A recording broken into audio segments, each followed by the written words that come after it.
So hello friends, मैं दीपक शर्मा स्वागत करता हूं आज की इस नए वीडियो में। तो आज की इस नए वीडियो में हम पढ़ने वाले हैं काव्य खंड का फर्स्ट चैप्टर, जिसका नाम है करबक। इसके अगले वाले वीडियो में हम आप लोग को लेखक परिचय करा दिए थे।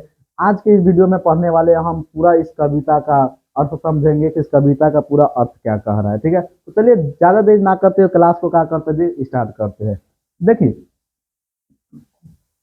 करा यहाँ पर मलिक मोहम्मद जैसी के द्वारा एक कविता को लिखा गया है। ठीक है जी, ये कविता कहाँ से लिया गया है जी? देखिए, ये जो करबक जो चैप्टर है ये कहाँ से लिखा किया गया है? करबक जो चैप्टर है कहाँ से लिया गया जी? तो पद्मावत से लिया गया है। कहाँ से लिया गया जी? पद्मावत से। पद्मावत से लिया गया है इस चैप्टर। ठीक है, याद रखिएगा चैप्टर जो है कहाँ से लिया गया जी? पद्मावत से लिया गया है। ठीक है, देखिए इसमें आप लोग कल एक स्टोरी बताए थे रतन सेन के बारे में। ठीक है, और पद्मावती यानी राजकुमारी के बारे में बताए थे। राजकुमारी के बारे में बताए थे यानी पद्मावती के बारे में। ठीक है, यही दोनों को क्या करना है, हम लोग को प्रेम कथाओं को पढ़ना है। ठीक है, तो हम लोग को ये पहले स्टेंजा में नहीं पढ़ना है। ठीक है, ये जो हम लोग पढ़ रहे हैं इसमें पहले स्टेंजा में हम लोग इसे मतलब रतन सेन ये सब कुछ नहीं पढ़ना है। हम लोग को दूसरा स्टेंजा में पढ़ना है रतन सेन के बारे में, पद्मावती के बारे में, सूर्या के बारे में, जो आप लोग को कल कहानी के तौर पर बताए थे। तो चलिए स्टार्ट करते हैं वीडियो को। तो देखिए क्या कह रहा है यहाँ पे, कह रहा है कि एक नैन जस दर कह रहा है एक नैन कवि मोहम्मद गुन। यानी कह रहा है कि आप लोग कल आप लोग को जब लेखक परिचय कराए थे तो उसमें पढ़ाया गया था कि जो मलिक मोहम्मद जैसी थे, ध्यान समझिए, कह रहे हैं जो मलिक मोहम्मद जैसी थे, जो मलिक मोहम्मद जैसी जो थे, उनका एगो आंख था। ध्यान से समझिए लोग, एक आंख था, एक आंख था और एक कान था। ठीक है, एक आंख था और एक था जी कान था। इनका है कि मालिक मोहम्मद जैसे का कितना आंख था जी? एक आंख था और एक कान था। ठीक है, वो चेचा के कारण का थे जी रूपहीन थे। किसके कारण रूपहीन थे जी? चेचा के कारण। चेचा के कारण वो का थे जी रूपहीन थे, रूपहीन थे। यानी चेचा क्या होता है जी? एक बीमारी होता है, ठीक है जी, जिसको हम लोग माता जी बोलते हैं। उनके कारण का था जी इनका एक बीमारी हो गया था, और उन्हीं के कारण का था जी इनका एगो आंख और एगो कान से वंचित थे। ठीक है, तो देखिए यहाँ पे कह रहा है, यहाँ पे कहा जा रहा है कि देखिए एक नैन कवि मोहम्मद गुन, यानी जो इस कवि का लेखक है, करबक जो कवि है, ठीक है जी, वो कौन है जी? मलिक मोहम्मद जैसी ही है। वो बता रहे हैं कि एक नैन कवि मोहम्मद गुन, यानी मलिक मोहम्मद जैसी का कौ आंख था जी? एक ही गो आंख था। करे कि करे सोई विमोहा जय कवि सुनी, यानी जब जो भी इस कवि को बारे में सुनता है ना, मलिक मोहम्मद जैसी के बारे में जो भी आदमी सुनता है वो मोह माया में पड़ जाता है। सोया विमोहा जय कवि सुन, जो भी आदमी इस कवि के बारे में सुनता है वो क्या करता है जी? मोह माया में पड़ जाता है। कह रहा है कि चांद जैसे जगह विधि अवतारा, दिन कलंक किन्हीं उजियारा।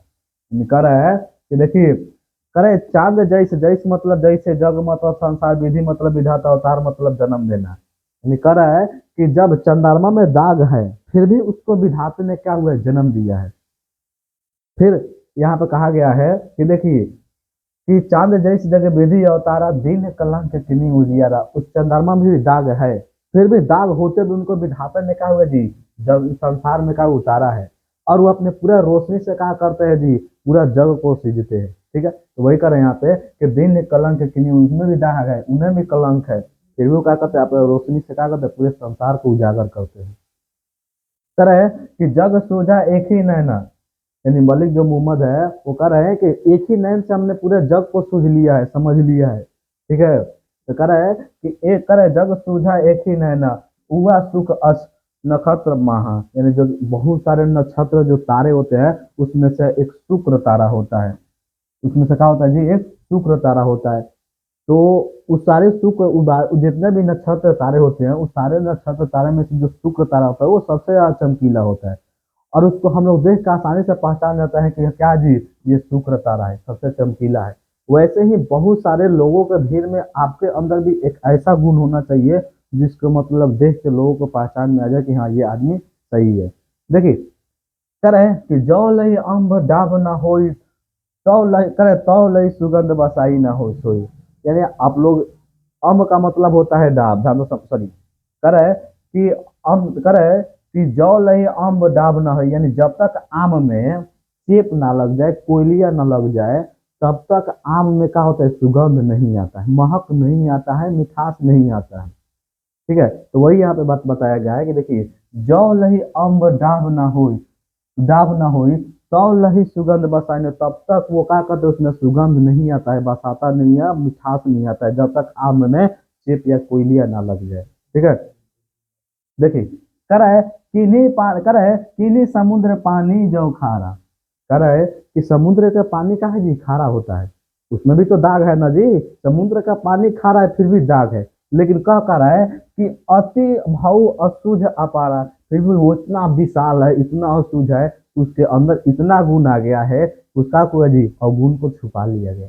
तो आपके अंदर लाख मतलब अवगुण हो, लाख गुण हो, लेकिन उस अवगुण से ज्यादा आपके पास गुण होना बहुत ज्यादा जरूरी है। अगर आपके पास गुण नहीं रहेगा तो अवगुण ही अवगुण दिखाई देगा, इसीलिए अवगुण से ज्यादा गुण जरूरी है। देखिए यहाँ पे क्या कह रहा है, यहाँ पे देखिए, चंद्रमा में दाग है, कलंक, देखिए चंद्रमा में दाग होते भी सब विधाता ने उनको क्या जन्म दिया है, उसमें दाग है, लेकिन दाग होते हुए भी उन्होंने कहा कि पूरा जग को सुधारा, पूरा जग को क्या रोशनी करते हैं। तो उसके अंदर मतलब क्या हुआ जी, दाग है, फिर भी क्या हुआ, पूरा जग को संसार कर रहा है, पूरा जग को उजागर कर रहा है, तो उसका क्या हुआ, दाग छिप गया है। ठीक है जी, तो डीमेरिट के साथ मेरिट भी होना बहुत ज्यादा जरूरी है। तो वैसे ही कह रहा है कि समुद्र का पानी जो खा है की नहीं, यानी कोई मतलब समुद्र का पानी जो है वो खारा है, ठीक है, तो उसमें भी तो दाग है, लेकिन वो इतना अशुद्ध है, इतना अपार है कि मतलब उसको मतलब कोई कुछ कहता ही नहीं है, समझ जाओ। तो वैसे आप लोग को भी अंदर एक ऐसा गुण होना चाहिए, बुराइयां लाख हो लेकिन उसमें अच्छाइयां भी होना चाहिए, लेकिन सबसे ज्यादा क्या होना चाहिए, अच्छाइयां होना चाहिए। देखिए, कह रहा है कि जो सुमुर त्रिशूल विनाशा भाग कंचर गिरी लाग आकाशा, लीजिए, करे यहाँ पे कि देखिए, जय जैसे ही सुमेरु पर्वत पर, सुमेरु एक पर्वत है, ठीक है, याद रखिएगा लोग, सुमेरु का जी एक पर्वत है, तो कह रहे हैं कि जो सुमेरु त्रिशूल विनाशा, सुमेरु पर्वत को शंकर जी के त्रिशूल से उसको विनाश किया गया कि जाओ, नष्ट हो जाओ, खत्म हो जाओ, लेकिन देखिए इसमें दाग था, इसमें क्या था जी, दाग था। तो कह रहा है कि कह रहा है जो सॉरी कर है कि जब सुमेरु त्रिशूल विनाशा, यानी जैसे ही शंकर जी के त्रिशूल से इस सुमेरु पर्वत का विनाश किया कि जाओ, खत्म हो जाओ, नष्ट हो जाओ, देखिए उसके अंदर कर है कि भाग, यानी भाग देखिए उसका, कंचन गिरी लाग आकाशा, और वो सोने का होकर आकाश छूने लगा।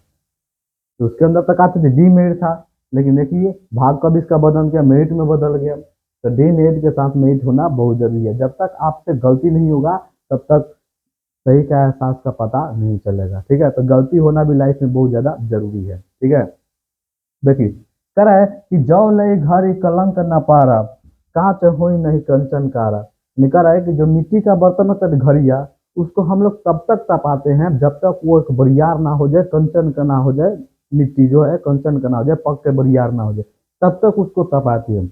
वैसे हमें भी अपने आप को, या आप लोग को भी अपने आप को वैसे ही तपाना है जब तक मंजिल ना मिल जाए। ठीक है, तो वही यहाँ पे बात बता रहा है कि देखिए, जौ लही घड़ी, यानी जब तक घड़िया को करे, घड़ी को करे कि जौ लही घड़ी कलंक ना पाए, यानी घड़ी को जो मिट्टी वाली बर्तन होती है, जो मिट्टी वाली घड़ा होती है, उसको तब तक हम लोग का तपाते हैं, तब तक ना दे कांच हुई नहीं कंचन पर, उसको कांच से जब तक हम लोग उसको कंचन में ना बदलते हैं, उसको एक बर्तन में ना बदलते हैं, तब तक क्या करते हैं जी, उसको तपाते रहते हैं। वैसे भी हमें अपने आप को भी ऐसे तपाना चाहिए जब तक कि हम क्या करें, मंजिल ना मिल जाए। ठीक है, देखिए, कर है कि एक नैन जस कर, एक नैन जस दर्पण औ तेहु निर्मल भाव, आ सब रूपवत गही मुख जे वही केहू चाऊ, यानी कह रहा है यहाँ पे, देखिए क्या कर रहा है जी, कि एक नैन जस दर्पण, यानी मलिक मोहम्मद जैसी को आंख था जी, एक आंख था, और कह रहे हैं कि एक नैन जस दर्पण, यानी मलिक मोहम्मद जैसी का एक आंख था,